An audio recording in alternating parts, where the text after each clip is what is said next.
So, Ilyas, ano itong masasabi mo na natupad mo na ang pangarap mong world tour? Masasabi ko sa sarili ko kasi masaya. Wow! Kung makarating man ako sa world tour, dapat kasama ko sila lahat. Yeah!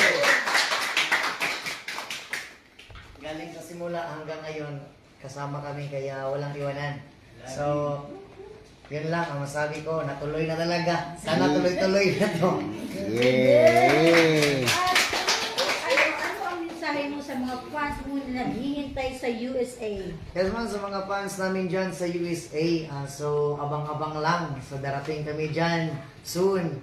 Dyan naman tayo mag-party-party kauban ng kasama ang Ilyas GTV Band and it's me again, Uhahay! Yeah. Yes man, God bless always and thank you so much. Thank you. So guys, thank you so much and then abangan niyo. So thank you so much Paddock Entertainment USA. So abangan niyo guys for more and for more details. Thank you everyone. Bye! Bye.